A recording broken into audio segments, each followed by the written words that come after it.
알렙루야. 안녕하세요. 전 알렙TV의 알렙 목사입니다. 오늘 이 시간은 삼위일체를 이해하고 가르칠 때 실수할 수 있는 부분에 관해서 말씀을 드리겠습니다. 먼저 우리는 피조물이에요. 창조주가 아닙니다. 창조주가 우리와 동격에 있는 분이 아니세요. 그래서 착각하는 게 뭐냐면 동격에 있는 존재가 아닌데 나를 만든 존재인데 피조물이 창조주를 다 이해를 해야 된다라고 생각을 한다는 거죠. 여러분, 이해할 수 없는 영역이 분명히 존재하죠. 우리는 차원에 갇혀 있고 시간에 구애받고 장소에 구애를 받지 않습니까? 그러니까 창조주를 이해하는 것은 불가능해요. 이 모든 것을 초월할 뿐만 아니라 아예 만드신 분을 이해한다는 건 불가능하다는 겁니다. 그러니까 이해할 수 없는 영역은 이해할 수 없는 영역으로 그냥 둬야 돼요.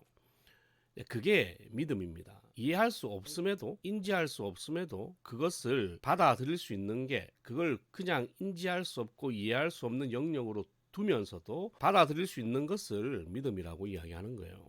자, 그런데 문제는 뭐냐면 그래 믿음이 있고 없고를 나누는 건 쉽다는 거죠. 근데 목사님들이나 우리 교사 선생님들이 성도들이나 아이들에게 이 삼위일체를 가르칠 때 실수하시는 부분들이 있는데 그중에 크게 이 두 가지는 절대 하면 안 된다는 것 이야기를 드리려고 해요. 우리가 삼위일체를 정확하게 알 수 없어요. 우리가 뭐 설명을 할 수 있고 성경적으로 혹은 신앙 고백에서 말하는 것을 가르칠 수는 있는데 뭐 실제로 우리가 삼위일체를 어떻게 알겠어요. 그러나 적어도 이 두 가지는 하면 안 돼. 그런데 이 두 가지로 아이들을 너무 혹은 성도들을 너무 많이 가르쳐서 사람들이 삼위일체는 이거다라고 그냥 머릿속에 박혀 있다니까. 그럼 이 누구 잘못이야? 이거는 목사 잘못이거나 혹은 교사들의 잘못이죠. 첫 번째는 뭐냐면 절대 가르치면 안 되는, 설명하면 안 되는 게 첫 번째가 삼신론이에요. 이걸 어떻게 가르치냐면 1 더하기 1 더하기 1은 1이다라고 가르치죠. 이게 삼신론입니다. 신이 세 신이 있는데 그 세 신이 모여가지고 하나가 된다라는 거예요.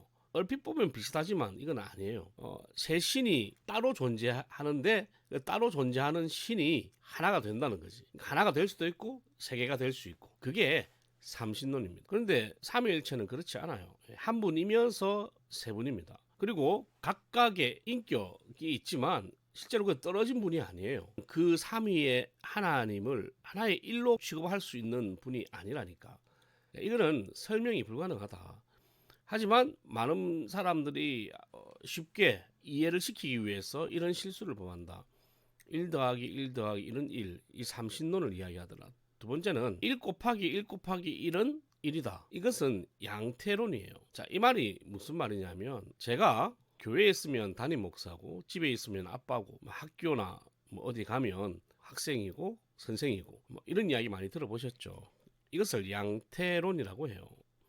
상황에 따라 내 상태가 바뀐다는 거죠. 이것도 틀린 거예요. 적어도 이것은 이야기하지 마라. 가르칠 때 삼위일체를 이해하는 방법은 진짜 궁금하면 그냥 신앙고백서를 읽으세요. 신앙고백서를 읽으면 거기에 삼위일체에 관해서 나오니까 그 삼위일체를 우리가 이해할 수 없는 영역으로 두고 하나님의 영역을 두고 우리가 그걸 받아들이면 되는 겁니다. 그걸 받아들일 수 있는 게 믿음이고 못 받아들이면 그 믿음이 없는 거죠. 그래서 믿음이라는 것은 내가 가지고 싶다고 가질 수 있는 게 아니고 하나님의 은혜라는 겁니다. 어쨌든 제발 교육자들 그리고 선생님들 1 더하기 1 더하기 1은 1이다. 이 삼신론 1 곱하기 1 곱하기 1은 1이다. 양태론 제발 이것만큼은 가르치지 마세요. 말을 하지 마. 대체로 다 이렇게 설명을 하는 것 같아요. 그래서 너무 아쉽고 어쨌든 삼위일체는 무엇이냐 그거는 다음에 이야기하거나 아니면 목사님들한테 물어보면 돼요. 근데 제가 지금 오늘 말씀드리고자 하는 것은 이렇게 가르치면 안 된다라는 걸 이야기하는 겁니다. 하나님의 영역은 하나님의 영역으로 두라. 이해할 수 없는 영역이 있는 것 자체가 신비고 하나님의 은혜고 내가 피조물이라는 사실을 깨닫게 하는 하나님의 은혜의 방편이다. 그래서 이해할 수 없는 것이 믿어지는 것이 하나님의 은혜요. 하나님의 선물이다. 이렇게 생각만 해도 뭐 하나님을 믿고 살아가는데 이해하며 살아가는 데는 아무 지장이 없다. 알아주셨으면 좋겠습니다. 할렐루야.